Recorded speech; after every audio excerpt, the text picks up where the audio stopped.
பாரதிய ஜனதாவுக்கு, பாரதிய ஜனதாவின் கொள்கை தான் காங்கிரஸுக்கு. எந்த கொள்கையில மாறுபடுது? உடனே அந்த கட்சியில பழி போடுறீங்க. நீங்க ஆட்சியில் இருக்கும்போது உங்க வெளியுறவு கொள்கை வேறையா இருந்ததா ஐயா? காங்கிரசின் வெளியுறவு கொள்கை வேறையா இருந்ததா? கருத்துனா எதையாவது ஒண்ணு சொல்லிட்டு போறதா? சரியா சொல்லணும். அவருக்கு தான் சொல்றேன். முதல்ல சரியா சொல்லுங்க, சரியா சொல்லுங்க. தலைவரே, காரைக்குடி தொகுதியை நீங்க தேர்வு செய்ததுக்கான அடிப்படை காரணம் என்னங்கறத சொல்லலாம். இது ஒரு கேள்வியா? காரைக்குடி தொகுதியை ஏன் தேர்வு செஞ்ச அப்படின்னு. 134 தொகுதியும் உங்க தொகுதி மாதிரி தான். அதுல காரைக்குடிக்கு என்ன சிறப்புன்னு கேக்குறோம். காரைக்குடியில ஒரே சமூகம் வந்து குவிந்து வாழல, பரவலா எல்லா தமிழ் சமூகமும் இங்க நிறைந்து இருக்குது. அதனால ஒட்டுமொத்தமா நீங்க ஒரு சாதிக்கு ஒரு தலைவர், ஒரு மதத்துக்கு ஒரு தலைவர்னு இங்க இருக்குது பாத்தீங்கன்னா உங்களுக்கு தெரியும். ஆனா எல்லாருக்குமான ஒரு தலைமை இந்த நாட்டுல உருவாகல, அது முடிஞ்சிருச்சு. அது பெருந்தலைவர் பேரறிஞர் அண்ணா மாதிரி ஒரு பொதுவான தலைமைகள் நம்ம இனத்துல இங்க இல்லை. வந்ததெல்லாம் திராவிடம் பேசிக்கிட்டு, இந்தியம் பேசிக்கிட்டு, சாதி பேசிக்கிட்டு, மதம் பேசிக்கிட்டு இருக்குது. எங்களுடைய கோட்பாடு ஒன்று இருக்கு. சாதி அரசியலாகி அதிகாரத்துக்கு வந்தா சமத்துவம் சகோதரத்துவம் செத்து போகும். மதம் அதுவே அரசியலாகி அதிகாரத்துக்கு வந்து ஆட்சியை செலுத்துமானால் அங்க மனிதம், அதாவது மானுடம் செத்து போகும். பணம் அரசியலாகி வந்தால் அங்கே பண்பாடும் ஒழுக்கமும் செத்து போகும். இதுதான் உலகம் முழுவதும் இருக்கிற யதார்த்த உண்மை. அப்ப இந்த இடத்துல இதையெல்லாம் கடந்து ஒரு மொழி, இனம், நாடு, மக்கள் நலம்னு, மண்ணின் வளம், மக்களின் நலம்னு ஒரு அரசியலை கட்டமைக்கணும்னா ஒரு பொது தலைமை தேவைப்படுது. உங்களுக்கு தெரியுது, எல்லா சாதிக்கும் தலைமை இருக்கு. ஆனா உங்கள் மொழி இனத்துக்கு எல்லா சாதிக்கும் சேர்த்து ஒரு தலைமை இருக்கா? யாராவது சொல்லுங்க, யாராவது சொல்லுங்க. அப்புறம் ஒவ்வொரு மதத்துக்கும் கட்சி இருக்கு. ஆனா இங்க மனிதம் பேச கட்சி இருக்கா? என் மலையை அறுத்துக்கிட்டு போறான், ஐயோ என் பூமி தாயின் மாறுன்னு அழுகிறதுக்கு ஒரு குரல் இருக்கா? ஐயோ ஆத்து மணல் அல்லாத அது பூமி தாயின் ரத்த நாளங்கள் அவன் நரம்பு அறுக்காதேன்னு பேச ஒரு குரல் இருக்கா? அப்போ அதுக்கு ஒரு குரல். அது என் சொந்த மண்ணிலிருந்து, என் தாய் நிலத்திலிருந்து நான் வென்று போகணும் அப்படின்னு நினைக்கிறேன். இந்த மண்ணிலிருந்து வந்த ஒரு மகன் உலக பொதுமைக்கு ஒரு அரசியலை எடுத்து வச்சான்னு ஒரு வரலாறை பதிவு செய்யணும்னு நினைக்கிறேன். அதுக்கு தான் உங்களுக்கு இந்த நிலத்தை தேர்வு செய்து சொல்றது. அப்புறம் எங்க கட்சிக்கு வந்து அதிகப்படியா வாக்குகளை செலுத்தின தொகுதிகள் இருக்குது. அதுல காரைக்குடி, சிவகங்கை, உங்களுக்கு தெரியும், ராஜபாளையம், இப்படி தென்காசி, பல தொகுதிகள் இருக்குது. அது ஒட்டப்பிடாரம், இந்த மாதிரி பல தொகுதிகள் எங்களுக்கு அதிகப்படியான வாக்குகளை தந்தது. 31 தொகுதிகள் இருக்கு. அதுல காரைக்குடியும் முதலிடத்துல இருக்கு. அதனால சொந்த மண்ணில் நிற்போம் அப்படின்னு இந்த வாட்டி முடிவு பண்ணி வந்து நிக்கிறோம்.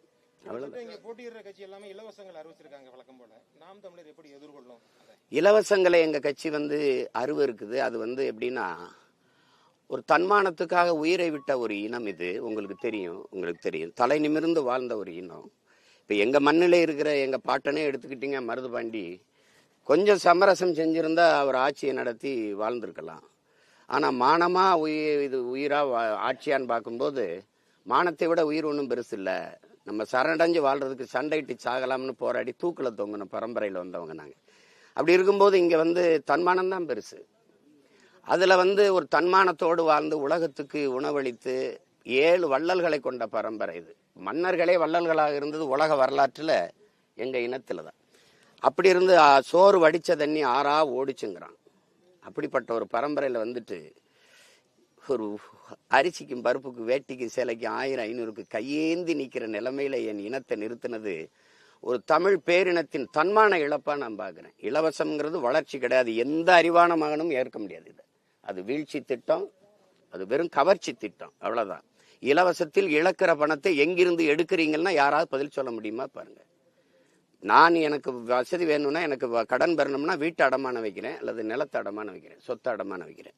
என் நாடு கடன் வாங்குது, 10.5 லட்சம் கோடி கடன் பெற்றிருக்கு தமிழ்நாடு. இந்தியா 196 லட்சம் கோடி கடன் பெற்றிருக்கு. ஒவ்வொரு மாநிலம் பெற்ற கடனை கூட்டும் போது 400 லட்சம் கோடி வருது. அப்போ வீட்டை அடமான வச்சவன் கடனை கட்ட முடியலன்னா என்ன செய்யறான்னா, விஷம் குடிச்சு குடும்பத்தோட சாகுறான், தூக்குல தொங்கிடுறான். அப்ப நாட்டை அடமான வச்சு அந்த வட்டி மட்டும் நமக்கு எவ்வளவு கட்டுறாங்கன்னா 1 லட்சம் கோடி கட்டுறாங்க. உங்களுக்கு புரியுதுன்னு நினைக்கிறேன்.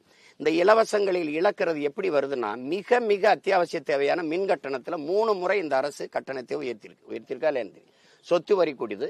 ஒரு நிலம் வாங்குறீங்க, 1 ஏக்கர் நிலம் வாங்குறீங்கன்னா அந்த பத்திரப்பதிவுக்கு போனீங்கன்னா அது அதிகப்படியான கட்டணம் இருக்கு.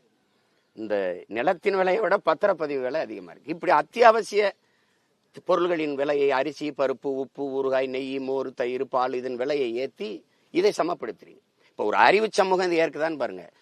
இலவசமா பேருந்து யாரு கேட்டா? தரமான பேருந்து கேட்டோம், நியாயமான சரியான கட்டணத்தை கேட்கிறோம், ஒரு குறைந்த அளவு கட்டணம். உங்களுக்கு நான் ஒண்ணு கேட்கிறேன், இலவசமா ஒரு பொருளை கொடுத்துட்டா அதன் மதிப்பு உங்களுக்கு தெரியுமான்னு பாருங்க. இப்ப நான் மின்சாரத்தை எல்லா குடும்பத்துக்கும் இலவசமா கொடுத்துட்றேன். நீங்க மின் விளக்கையோ தொலைக்காட்சியோ அல்லது என்ன சொல்றது குளிர்விட்டியவோ அணைச்சிட்டு வெளியில போவீங்களா? யாராவது சொல்லுங்க. அப்ப எவ்வளவு பொறுப்பற்ற சமூகத்தை நீ உருவாக்குற? நீ ஒட்டுமொத்த சமூகத்தையும் ஒரு ஏமாத்தி நான் வந்தா 10,000 கொடுக்குறேன், நான் வந்தா 2,000 கொடுக்குறேன், நான் வந்தா 2,500. யார் உங்க பரம்பரை சொத்தை வித்துட்டு கொடுப்பீங்களா? எங்கிருந்து கொடுப்ப? மறுபடி மக்களின் மீது வரி சுமையை விழுத்தி இழுப்ப. 1000 கொடுக்குற, ஆனா 2 லட்சம் ரூபாய் இதுல இந்த குடும்ப அட்டையில கடன் இருக்கு. அதை யாரு கொடுக்கறது? இப்படி கடன் பெற்று போற நாடு கடன்ல வளர்ச்சி அடையுமா? எதுல வளர்ச்சி அடையும்? அப்ப அதை நாங்க ஏற்கல, அதை எதிர்க்கிறோம். நாங்க என்ன சொல்றோம்னா, படிக்க தரமான சரியான சமமான கல்வி கொடுக்குறோம் என் பிள்ளைகளுக்கு, படிப்புக்கேற்ற வேலை கொடுக்குறோம், வேலைக்கேற்ற சம்பளம் கொடுக்குறோம், அதை கொண்டு வாழ்கிற பெருமை மிக்க வாழ்வை கொடுக்குறோம், பார்க்க நல்ல மருத்துவம் கொடுக்குறோம், சரியா சமமா தரமா கொடுக்குறோம், பயணிக்க நல்ல பாதை கொடுக்குறோம், சரியான போக்குவரத்து கொடுக்குறோம், தடையில்லாத மின்சாரத்தை நாங்களே உற்பத்தி மாற்று மின்பெருக்கத்துக்கு அதெல்லாம் நான் திட்டம் சொல்லுவேன் எப்படி செய்ய போறேன்னு கொடுக்குறோம். இப்ப இந்த எரிகாற்றுக்கெல்லாம் பெரிதொருத்தனை சார வேண்டியதில்லை. நான் உலகத்துக்கு ஏற்றுமதி செய்யறேங்கிற என்னோட ஆடு மாட்டு கழிவுலை மக்கிய இலதலை கழிவுலை நான் அந்த உயிர் காற்று இந்த எரிகாற்றை பயோகேஸை எவ்வளவு வேணாலும் தயாரிச்சுக்க முடியும். உங்களுக்கு தெரியும், உலக நாடுகள் பல நாடுகள் செய்து நான் செய்யறேன்ற நீங்க சிரிக்கிறீங்க. உங்களுக்கு புரியலைன்னா அது ஒன்றும் பண்ண முடியாது. அப்ப அந்த மாதிரி ஒவ்வொன்றிலையும் நான் மாற்ற கொடுக்குறேன், நான் தர்றேங்கிறேன். தூய குடிநீரை என் மக்களுக்கு விலை கொடுத்து வாங்காம நல்ல குடிநீரை நானே கொடுத்துறேன்றேன். நல்ல காற்று கிடைக்க செய்கிறேன். நஞ்சில்லாத உணவை உங்களுக்கு நானே விளைய வச்சு தரேன். இதெல்லாம் தான் நான் இலவசமா தர முடியும். நீங்க அதை விட்டுட்டு வேட்டி சேலை ஒரு அடிப்படை தேவையை கூட நிறைவேற்றிக் கொள்ள முடியாத ஏழ்மை வறுமை நிலை. ஒரு மின்விசிறி அவன் வாங்கிக்கலாம், ஒரு மிதிவண்டி அவன் வாங்கிக்கலாம், அரிசி வாங்கிக்கலாம், வேட்டி சேலை வாங்கிக்கலாம். நான் ஒரு கேள்வியை கேட்கிறேன், அரைப்பவன் ஒருவன் தாலி வாங்கி கூட, தாலிக்கு தங்க வாங்கி கூட ஒரு பொண்ணு கழுத்துல கட்ட முடியாத ஒருத்தன் அந்த பிள்ளைய கடைசி வர வச்சு வாழுவான்னு நீங்க நம்புனீங்கன்னா இது எப்படி சொல்லுங்க? ஒருவன் தாலி கூட வாங்கி கட்ட முடியாத ஒரு வக்கற்றவன் நீ எப்படா பிள்ளைய வச்சு வாழுவ? தாலி கொடுத்துருவோம், அப்புறம் மோதிரம் கொடுத்துருவிய, அப்புறம் என்னதான் சொல்லுவீங்க, அப்புறம் டவுசர்.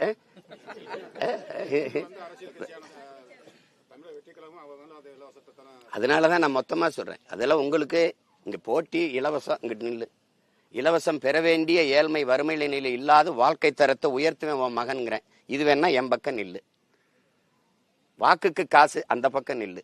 உனக்கு சேவை செய்ய நான் எது காசு கொடுக்கணும்? நீ தான் காசு கொடுத்துறியே, கல்விக்கு வரி கொடுத்துற, மின் கட்டணத்துக்கு கொடுத்துற, எல்லாத்துக்கும் காசு கொடுத்துற. அதை வச்சு நான் பொதுமையா நல்ல சேவை செய்யறேன். அதுதான் நான் சொல்றேன். வாக்குக்கு பணம் கொடுத்தா முதலாளிகளுக்கான பணம் இருக்கவும் தான் அரசியல் செய்ய முடியுங்கிற நிலை உருவாயிரும். உங்களுக்கு புரியுது? அப்ப பணம் இருக்கவும் தான் அரசியல் செய்ய முடியும்னா முதலாளிகளுக்கான அதிகாரம் தான் கட்டமைக்கப்படும். உழைக்கும் அடித்தட்டு மக்கள் 10 விழுக்காட்டு 10 பேர், அப்ப 90 பேருக்கான அதிகாரம் எங்க இருக்கு? உழைக்கும் பாட்டாளி வர்க்கத்திற்கு அடித்தட்டு மக்களுக்கான அதிகாரம் அரசியல் எங்க இருக்கு? நீங்க ஓட்டுக்கு காசு கொடுக்கிற இடத்துலதான் ஊழல் லஞ்சத்திற்கான விதையே ஊண்டப்படுதுங்கிற அறிவு நம்ம என் மக்களுக்கு வரணுமா இல்லையா? அந்த விழிப்புணர்வு வரணுமா இல்லையா? சொல்லுங்க. நான் உங்களுக்கு சேவை செய்ய எதுக்கு உங்களுக்கு காசு கொடுக்கணும்? அப்ப கொடுக்கும்போது நான் உங்களை ஏமாத்துறேன்னு தானே அர்த்தம்.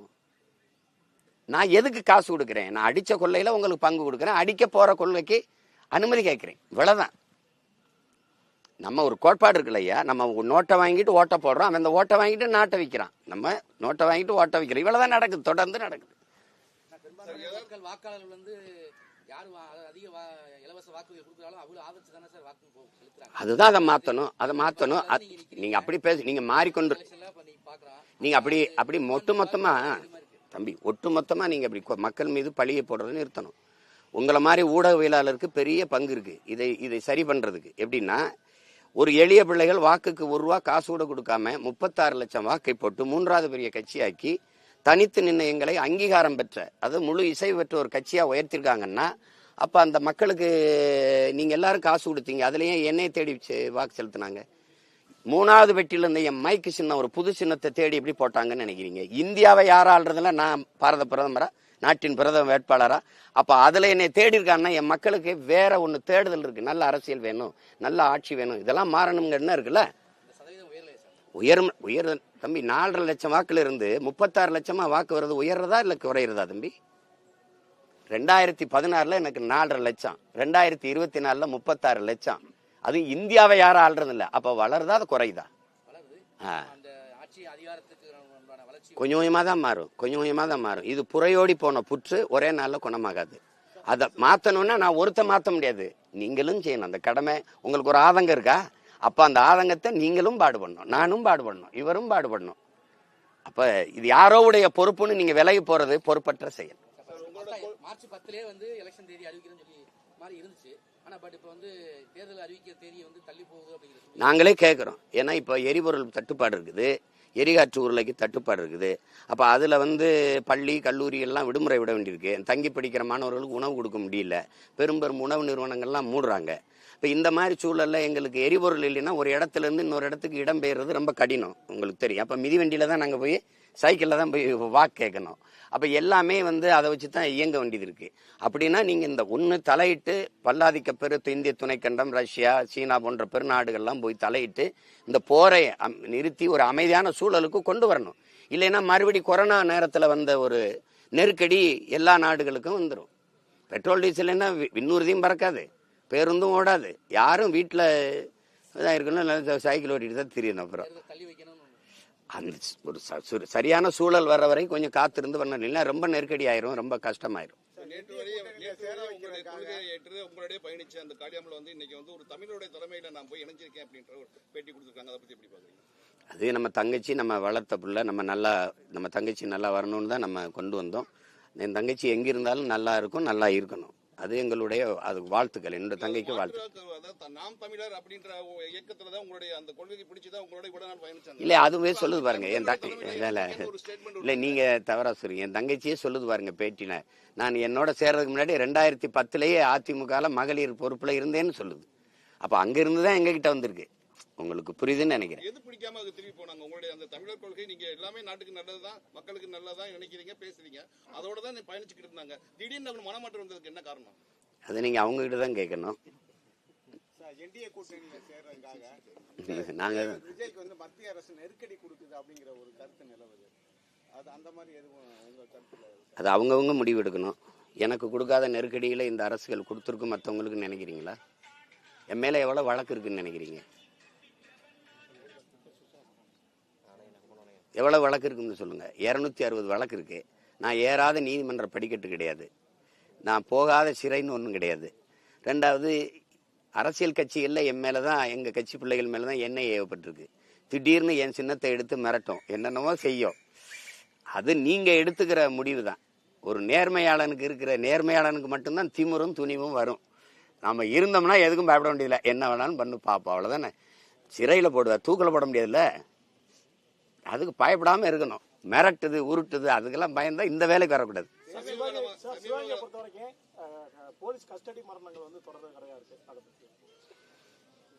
இல்ல சிவகங்கையில, திருநெல்வேலியில எல்லாத்திலும் நடக்குது. இது காக்கிறவனே கொலைகாரனா மாறினா ஒன்றும் பண்ண முடியாது. நாடு அப்படி இருக்கு, இங்க சட்டம் இருக்கு, ஒழுங்கு இல்லை. அதை காப்பாற்றணும்னா இந்த ஆட்சியை மாற்றணும். நீங்க இந்த ஆட்சி நீங்க என்ன தம்பி அடிப்படை புரிஞ்சுக்கணும். திமுக, அதிமுக இந்த கட்சிகள் தான் 60 ஆண்டுகளா மாறி மாறி ஆளுது, உங்களுக்கு தெரியும். ஒரு கேள்வியை உங்க எல்லாருக்கும் முன்னாடியே அனுப்பலை. தமிழ்நாடு எவ்வளவு சிக்கல்ல இருக்கு, எவ்வளவு ஏழ்மை வறுமையில இந்த நாடே இருக்குதுன்னு உங்களுக்கு தெரியும். நமக்கு எல்லா உரிமையிலையும் நம்ம பறி கொடுத்துட்டோம். அதை பட்டியலிட்டா ரொம்ப பெருசு. கல்வி மாநில திட்டத்தில் எடுத்துட்டு போயிடுச்சு, கச்சத்தீவு போயிடுச்சு, காவிரி உரிமை போயிடுச்சு, நிலமெங்கும் நச்சு ஆலைகள், எல்லா உரிமையும் போயிடுது, மொத்த வரியுமே போயிருது. இது எல்லாத்தையும் பறி கொடுத்தது இந்த கட்சிகள், பறிச்சுக்கிட்டு போனது அந்த 2 கட்சிகள். உங்களுக்கு புரியுது? இப்ப எல்லா துன்பத்தையும் தந்தது இவர்கள் தான். இப்ப இந்த 2 கட்சி தான் மாறி மாறி ஆண்டிருக்கு. ஆள் மாறுது, ஆட்சி மாறுது, ஆட்சி முறை மாறுதா?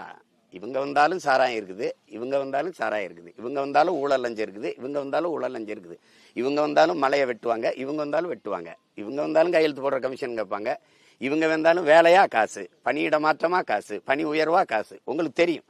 அப்ப இது எல்லாமே போட்டி. எப்படின்னா இவங்க வந்தா பெண்களுக்கு இலவசம், அவங்க வந்தா ஆண்களுக்கு இலவசம், இவர் வந்தா எங்க போனாலும் இலவசம். அப்படின்னா இது எப்படி? அப்ப இந்த ஆட்சி முறை மாறணும், ஆட்சி முறை மாறணும். அப்ப நான் வந்தா நீங்க தொற்றுவியா? அப்படி தொற்றுவியா? காவல் நிலையத்துல எல்லா இடத்துலயும் கண்காணிப்பு கருவி வச்சிருப்பேன், சேட்டை செய்ய முடியாது. சட்டியை கழட்டா, உட்கார்றா, அந்த சேட்டை எல்லாம் பண்ண முடியாது. ஒரு தவறு பண்ணிட்டேன்னா பணி இட நீக்கமோ கிடையாது, ஸ்பாட் டிஸ்மிஸ், உடனே பணி நீக்கம். சான்றிதழ் செல்லாது, கையெழுத்து உடனே உன்னை தூக்கி தூர வீசிடும். சரியா இருக்கணும். இங்க இந்த சேட்டை எல்லாம் பண்ணிட்டு அடிச்சு கொள்றது, அதெல்லாம் பண்ண முடியாது. இங்கே காவலனே கொலையாளி ஆயிட்டா அப்புறம் நாடு குற்றச்சமூகமாக தானே இருக்கும்.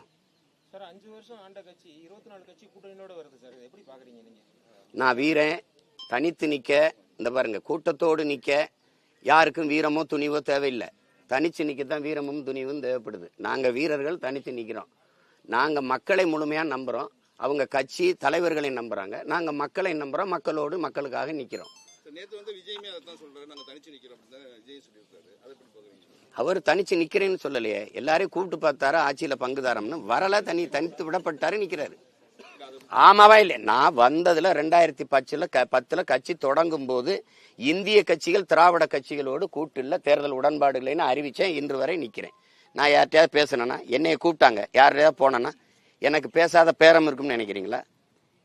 எவ்வளவு கோடிகள் பேசப்பட்டிருக்கு, எவ்வளவு பதவிகள் தரம் சொல்லப்பட்டிருக்கு. நான் போனேன்னு பாருங்க. நீங்க வரும்போதே வந்தால் ஆட்சியில பங்குன்ட்டீங்க.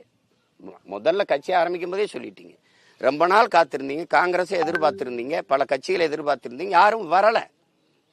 அப்ப நீங்க தனிச்சு நிக்கிறேன், நான் தனிச்சு நிற்பேன். ஏன்? என் தத்துவம் தனித்துவமானது. நான் தனிச்சுதான் நிக்க முடியும். நான் உண்மை நேர்மைங்கிற, நீங்க ஊழல் லஞ்சத்தில் இருக்கீங்க. அதை ஒழிக்கணும்னா யாரோட சேர்ந்து ஒழிக்கணும் கேட்டா உங்ககிட்ட பதில் இல்லை. அப்ப அதை எங்களோட சேர்த்து நீங்க ஒப்பிடுறது தப்பு. சமீபகாலமா சாட்டியம் வந்து விஜய் வந்து ரொம்ப கடுமையாக விமர்சனம் பண்ணிட்டு இருக்காரு. அதுக்கும் ஒரு கடுமையான விமர்சனங்கள் எதிர்க்கட்சி எடுத்து வருது. சாட்டி திருமுருகன் எப்படி விஜய் ஏன் இவ்வளவு காரசாரமா இல்ல, அவங்க கட்சியில இருந்து எங்க கட்சியை, எங்க பிள்ளைகளை பேசுறதெல்லாம் நீங்க பாக்குறீங்களா? கல்லறிதான் திருப்பி நம்ம கல்லறியணும் அப்படின்றதும் கல்வி நீங்க வந்து என்ன ஆயுதம் எடுக்கணுங்கிறத நீ தானே தீர்மானிக்கிற. நீ கண்ணியமா பேசு. நீங்க வாங்கன்னு சொல்லுங்க, நாங்க வாங்கன்னு சொல்றோம். நீ வாடான்னா ஆமா வா என்னடா அப்படின்னு தான் கேட்போம். நீங்க வெட்ட ஓங்கும் போது விழுந்து கும்பிடுற கோழைகள் இல்லையே நாங்க. நீங்க வெட்டணும்னு நினைக்கும் போதே வெட்டி முடிக்கிற வீர பரம்பரை. நீங்க தேவையில்லாம சேட்டை பண்ணக்கூடாது. எவ்வளவு இழிவா எங்க கட்சி பிள்ளைகளை, பெண் பிள்ளைகளை எழுதிக்கிட்டு இருந்தீங்கன்னா அப்புறம் என்ன பண்ணுவாங்க? நாங்க கண்ணியமா பேசுறோம், நீங்களும் கண்ணியமா பேசுங்க. அதானே? இங்க பாருங்க, எங்க வீட்டு மல்லிகை மணக்கும், உங்க வீட்டு மல்லிகை நாரும்னா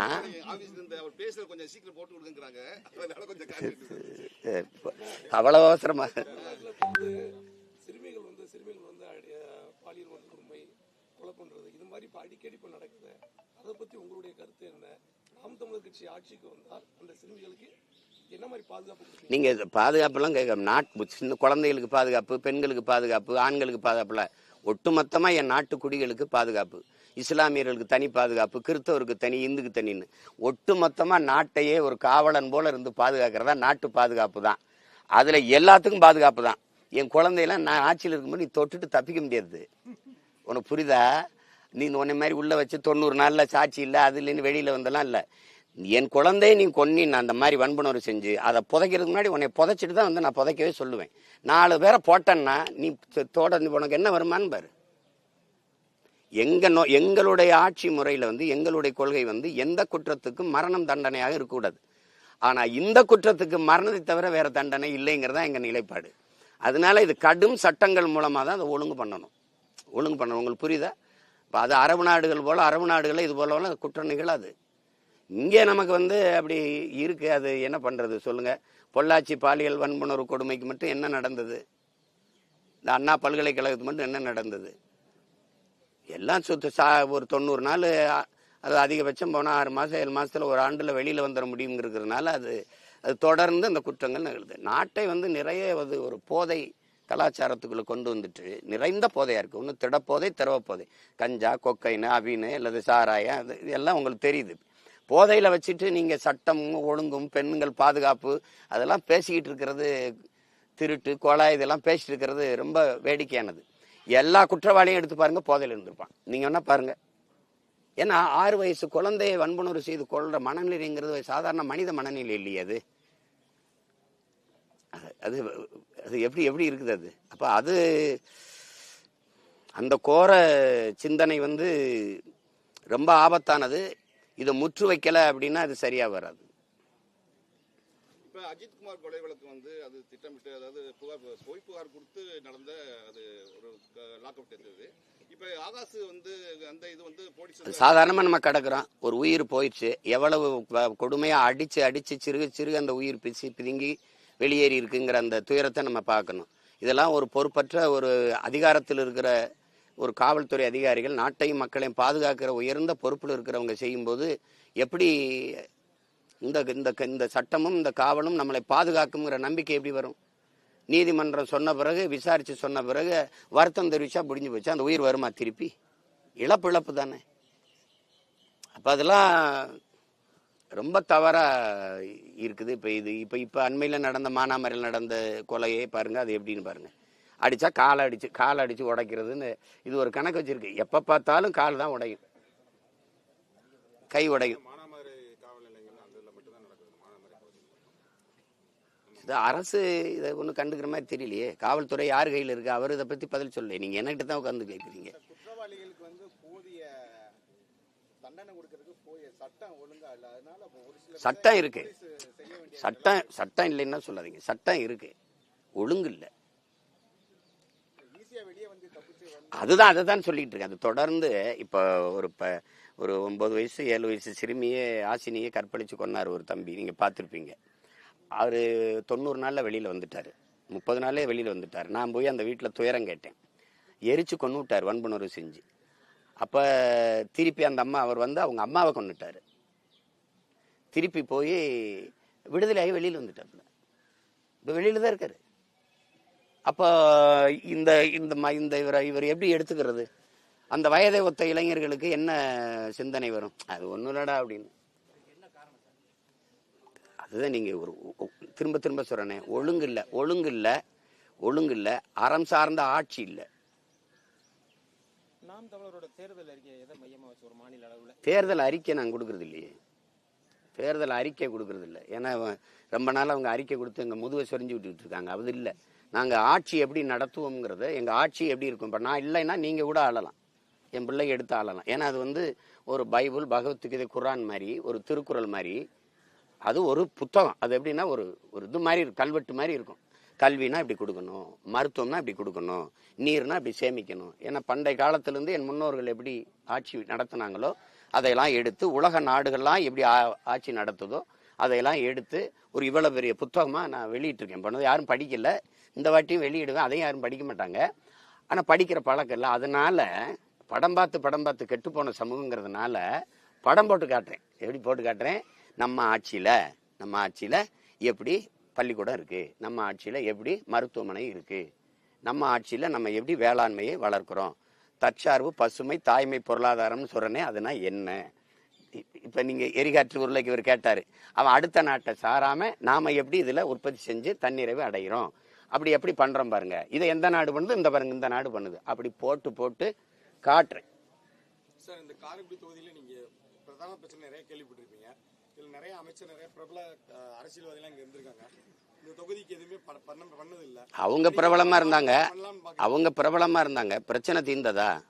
நீங்க எந்த மாதிரி சொல்யூஷன் பண்ணலாம்னு பாக்குறீங்க?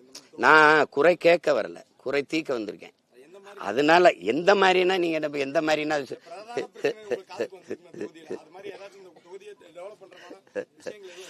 நீங்க இப்படி நிறைய எதிர்கொள்ள வேண்டியது வந்து இந்த ட்ரிப் வந்து பணங்கள் வந்து நிறைய கொடுப்பாங்க. அதை வந்து நீங்க எப்படி சார் இந்த தொகுதியில எதிர்கொள்ள போறீங்க? வாக்காளருக்கு பணம் கொடுக்க. நான் திரும்ப சொல்றேன், அவங்க நாணயத்தை வச்சு அரசியல் பண்றாங்க, நாங்க நயத்தை வச்சு அரசியல் பண்றோம். அவங்க காசை வச்சு அரசியல் பண்றாங்க, நாங்க ஆக சிறந்த கருத்தை முன் வச்சு அரசியல் பண்றோம். அவங்க பணத்தை முன்னிறுத்துறாங்க, நாங்க பிறந்த பெருமை மிக்க இனத்தை முன்னிறுத்துறோம். இதான் எங்க கோட்பாடு. எப்பவுமே மின்சாரம் இல்லாத இரவுகளில் மக்கள் மெழுகுவர்த்தியை தேடுவார்கள்ங்கிறான். அநீதியும் அக்கிரமும் பெருகிற காலத்தில் மக்கள் நல்லவர்களை தேடுவார்கள்ங்கிறான். உங்களுக்கே தெரியுது, இவர் கேட்கிறாரு நிறைய பிரச்சனை இருக்குன்னு. அப்ப அதை தீர்க்கிற ஒருத்தனை தேடணும். பிரச்சனையை தந்தவனுக்கே திருப்பி ஓட்டு போடக்கூடாது. பிரச்சனை தீர்க்கிறவன் சொல்றவனுக்கு போடணும். புரியுதா? அதனால பணம்ங்கிறது கேடுகட்ட பணநாயகம். அதை வீழ்த்தி மாண்புமிக்க ஜனநாயகத்தை மறுபடியும் மலர செய்யணும்னா நாம போராடி வெல்லணும். அது நான் மட்டும் இல்ல, நீங்களும் அதுக்கு போராடணும். பணம் கொடுப்பாங்களே என்ன செய்யன்ட்டு நான் ஆட்டத்திலிருந்து விளைக்கிறட்டா? இல்ல பணம் இருக்கும் தான் அரசியல் செய்ய முடியும்னா எளிய மக்களுக்கான அதிகாரம் 8மாங்கிற கேள்விக்கு பதில் சொல்லுங்க. 8மா? ஒரு நேர்மையாளன் அரசியல் செய்ய முடியுமா? அப்ப பணம் இருந்தால் தான் அரசியல் செய்ய முடியுங்கன்னா மக்களுக்கான சேவை இங்க செத்துரும். மக்களுக்கு தன்னலமற்று சேவை செய்ய வேண்டும்ங்கிற மனம் இருக்கணும், வெல்ல முடியும், அரசியல் செய்ய முடியும்னா தான் அங்க சேவை இருக்கும். அப்ப எது வெல்லணுங்கிறத நீங்க முடிவெடுக்கணும். அப்ப அங்க போய் பணம் கொடுப்பாங்களே என்ன செய்யணும், அதையும் தாண்டி வெல்வதற்கு பேருக்கு பேர் தான் புரட்சி. உங்களுக்கு புரியுதா? பணம் என்ன கொடுத்தாலும் என் மக்கள் எங்களுக்கு வாக்கு செலுத்துவாங்க. செலுத்தியிருக்காங்க. செலுத்தியிருக்காங்க. வரும். புரட்சிங்கிறது ஒரு நொடியில மக்கள் மனத்துக்குள்ள வரணும். மண்ணில் புரட்சி வருவதற்கு முன்பு மக்களின் மனத்திலிருந்து வரணுங்கிறாங்க. பன்னெடுங்காலமா இந்த ஐயா கேட்கிற மாதிரி சகித்து இருக்கிற மக்கள் ஒரு நொடியில மாறிட்டா மாறிடும். லெலின் சொல்றான்ல, இதுவரை வாழ்ந்தது போல இனி வாழ முடியாது என்கிற நிலைமை வருமானால் மக்கள் தாங்களே புரட்சி செய்வார்கள்ங்கிறவள. இப்ப வாழ முடியல, இல்ல சகிக்க முடியாத மின்கட்டணம், சொத்து வரி, இந்த எரிகாற்று இல்ல, எரிபொருள் இல்ல, நல்ல தண்ணி கிடைக்கல, விளைய வச்ச பொருளுக்கு உரிய விலை கிடைக்கல, விளைய வச்ச பொருளை கொள்முதல் செஞ்சு சேமிக்க கிடங்கு இல்ல, ஏகப்பட்ட பிரச்சனை. அப்ப இந்த இடத்துல இதெல்லாம் மாறணும்னு நினைக்கிற சிந்தனையில ஒரே நொடியில எல்லாம் மாறிடும். இன்னும் 2 மாசத்துல மாறலாம். நீங்க ஏன் இது ஒரு ஒரு ஒரு ஒரு இலக்கை தீர்மானிச்சு கூட்டணி கிட்ட கொண்டு வந்துடணும் அப்படின்னு நினைக்கிறாங்க. கூட்டணி போட வச்சிருக்கோம்னு மாத்தி கேட்டாலும் நீங்க ஒரே இதுதான் நிக்கிறீங்க. ஆனாலும் நம்மளுடைய அந்த பணத்தை காமிக்கிறதுக்கு யாராவது ஒருத்தர் சப்போர்ட் வேணும் அப்படின்ற இடத்துல தான் நிறைய பேர் இல்ல. எனக்கு பலத்தை காமிக்கதான் என் மக்கள் இருக்காங்கல்ல. அடிக்கடி உங்களை மதிக்க மாட்டேங்கிறாங்க, ஓட்டு போட மாட்டேங்கிறாங்க. போடலைன்னு நீங்க எப்படி சொல்றீங்க? ஏங்க ஆமா, நம்ம 35 லட்சம் வந்திருக்கு. தனிச்சு நின்று அங்கீகாரம் பெற்றவர்கள் நீங்க நான் ஒண்ணு கேள்வி கேட்கிறேன். தமிழ்நாட்டுல தனிச்சு அதிக வாக்கு வச்சிருக்க ஒரு கட்சியை சொல்லுங்க. நீங்க சொல்லுங்க. திமுகவுக்கு ஐயா ஸ்டாலின் இது என் கட்சி வாக்குன்னு சொல்லிட முடியுமா? இல்ல எடப்பாடி ஐயா, இல்ல யாராவது ஒரு கட்சி நாங்க சொல்ல முடியும் எங்க கட்சி வாக்குது. நல்லா எழுதுறத பாக்குறவங்க மார்க்கெட்ட பாப்பாங்க. நல்லா எழுதிட்டாங்கனால மார்க் போட பார்க்க மாட்டாங்க. 36 மார்க்கெட்ல தான் பாஸ். அதெல்லாம் இல்ல. நீங்க சேகுவேரங்களுக்கு என்ன கற்பிக்கிறான்? சரியானது வென்றே தீருமுடாங்கிறான். கொஞ்சம் காலம் எடுக்கும், அதுக்கு நீங்க காத்திருக்கணும். ஒரு தக்காளி செடியை வச்சுட்டு வீட்டுக்கு போனவொடனே பறிக்க கூட எடுத்துட்டு வரக்கூடாது. அதுக்கு ஒரு 3 மாசம் ஆகுது. கொஞ்சம் பொறுங்க. இலவசம் ஒரே ஒரு கேள்வி.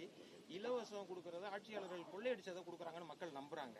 இப்ப சீமான் எப்ப பார்த்தாலும் இலவசம் வாங்குறதை கொச்சைப்படுத்துறாருன்னு ஒரு கருத்து இருக்கு. அதுக்கு ஏதாவது ஒரு தெளிவுரை சொல்லுங்களேன். இல்ல அது கொச்சைப்படுத்துறதாகாது. அது அவங்களுக்கு தெரியாம சொல்றாங்க. இலவசம்ங்கிறது அது ஒரு ஏமாற்றுங்கிறத என் மக்கள் புரிஞ்சுக்கிறணும். வாக்கை அந்த தற்காலிக அந்த தேவைக்காக கொடுத்து மக்களை ஏமாத்தி ஒரு கவர்ச்சியா அந்த வாக்கை பறிக்கிறது. என் மக்களுக்கு இங்க பாருங்க, பாதரச வெளிச்சத்துல பௌர்ணமி வெளிச்சத்தை மறந்துட்டாங்க. வாசனை திரவியங்களின் வாசத்துல வண்ண மலர்களின் வாசத்தை மறந்துட்டாங்க. உங்களுக்கு புரியுதுன்னு நினைக்கிறேன் நான் சொல்றது. அப்ப அதனால அந்த மயக்கத்திலிருந்து நம்ம சொல்லணும், அது இல்ல இது இப்படி கொடுத்துக்கிட்டே இருப்பான். இந்த பணத்தை எங்கிருந்து எடுக்கிறான்? நம்ம கிட்ட தான் அரிசி பருப்பு விலை ஏறிடும், அத்தியாவசிய பொருளின் விலை ஏறிடும். அது தவிர்க்க முடியாத ஆயிரும். அதனால இலவசம்ங்கிறது ஒரு ஏமாற்று. அது வளர்ச்சி இல்ல, ஒரு வீழ்ச்சி.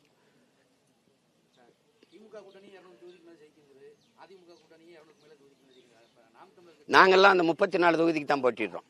இதெல்லாம் அவங்க வென்றுவாங்க. பேசிக்கிட்டு இருக்க. நீ பெரிய பெரிய வலுவான கட்சி, இத்தனை கூட்டணினா வாக்குக்கு காசு கொடுக்காம சந்திப்பியலா? 22 கட்சி கூட்டணி, நீங்க பெரிய பெரிய கட்சி கூட்டணி, வாக்குக்கு காசு கொடுப்பியலா? கொடுக்க மாட்டீங்களா? உங்கள் ஆட்சி சிறந்த ஆட்சினா அந்த சிறந்த ஆட்சிக்கு மக்கள் திருப்பி இந்த ஆட்சி தொடரணும்னு அவங்க சொல்லுவாங்களா, சொல்ல மாட்டாங்களா? நீங்க தான் தொடரட்டும் போகட்டும் ஓடட்டும்ன்றீங்கள ஒழிய மக்கள் தொடரட்டும்ங்கிறத சொல்லணும். மக்கள் சொல்லணும். நீங்க தான் சொல்லிட்டு இருக்கீங்க அதுக்கு விளம்பரப்படுத்திக்கிட்டு. அப்ப நல்ல ஆட்சி கொடுத்துட்டா அந்த ஆட்சி தொடரணும்னு மக்களே விரும்புவாங்க. நீங்க வாக்குக்கு காசு கொடுக்கிற இடத்துல உங்க ஆட்சி தோற்றுச்சு, உங்க கட்சி வலுவிழந்துருச்சு, உங்க கோட்பாடு செத்துருச்சு, உங்களுக்கு நம்பிக்கை இல்லாதனாலதான் கூட்டம் சேர்க்கிறீங்க. இங்க பாருங்க, நான் பயப்படாம எத்தனை பேர் வந்தாலும் வாடா பாத்துக்குருவோம் அப்படின்னு நம்ம போவோம். மச்சான் வாடா மச்சான், அவன் என்னை முறைக்கிறான் அப்படின்னு நான் ஒரு ஆளை கூப்பிடுறது, இன்னொரு 4 பேரை கூப்பிடுறது, கோளை தான் 10 பேரை சேர்த்துக்கிட்டு வருவான். விளங்குதுன்னு நினைக்கிறேன்.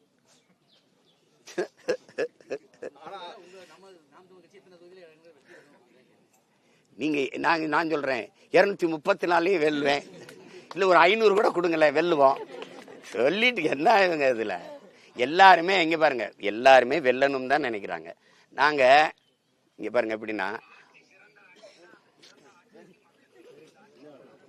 வளைந்தும் நெளிந்தும் வெல்வதற்கு பதிலாக நிமிர்ந்து நின்று தோற்பதே மேலானதுன்னு நாங்க நினைக்கிறோம். உங்களுக்கு புரியுதுன்னு நினைக்கிறேன். சும்மா அப்படி காசை கொடுத்து அதை கொடுத்து 1000 தாரேன் 500 தாரேன் என் மக்களை ஏமாத்தி வெல்வதற்கு பதிலா நேர்மையா நின்று தோற்று போவோம். என்ன கெட்டு போச்சு? இப்போ என்ன கெட்டு போச்சு? அண்ணன் எப்படி கேட்டா ஓரளவுக்கு உங்களுடைய கட்சி தொண்டர்களுடைய கட்டுப்பாடு ஒழுக்கம் இதெல்லாம் கண்டு இந்தியாவே மக்களே ஒரு வியக்கத்தக்க இருக்கு. எதுவும் தனியா எதுவும் பயிற்சி கொடுப்பீங்களா? தலைவன் எவ்வளி பிள்ளைகள் அவ்வளி. நாங்க என்ன சொல்றோம்னா, இது ஒரு மக்கள் ராணுவம். உங்களுக்கு தெரியுதா, மக்கள் ராணுவம். நம்ம கற்பிக்கிறோம் மக்கள் ராணுவம். அந்த ஒழுங்கை என் பிள்ளைகள் கடைபிடிப்பாங்க.